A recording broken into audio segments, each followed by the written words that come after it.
Hi, my name is Trey Parker, and from a historian's perspective, I'm going to try to answer the question, how much of an impact did Christianity have on the founding of America? My argument would be of vital importance. And even if you look at the Spanish in Meso and South America, when they came to America, they had the motivation of spreading Catholicism. They saw the impact of Catholicism shrinking in Europe, and they needed to spread it somewhere else. Well, the reason why Catholicism was shrinking in Europe is because Protestants were taking off, especially in Northern Europe, in Germany, in France, and in England. But in England, to be a Protestant just meant you were against the Vatican. In England, to be a Protestant didn't necessarily mean that the Anglican Church was that much different in practice from the Catholic Church, but the king needed a divorce, and the Pope wouldn't grant it. And so people in England that were influenced by Luther and Calvin, more so Calvin, look at the Anglican Church and they say, something's wrong here, and it needs to be fixed.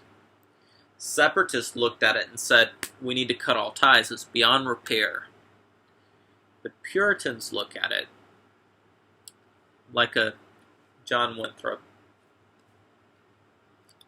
and they say, we need to establish a society for England to see, for the Anglican Church to see what God calls us to be.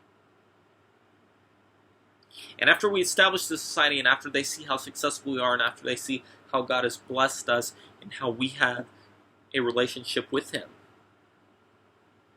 free from the corruption, free from all the other things that are happening in the Church of England, free from the crown, they will look at us and we can come back and we can fix this. Because the idea was not to leave, but to purify, thus Puritan.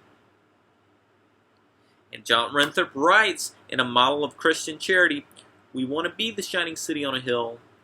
And that same mantra has stuck with America all the way to today, as the shining city on a hill, the great defender of all that is right.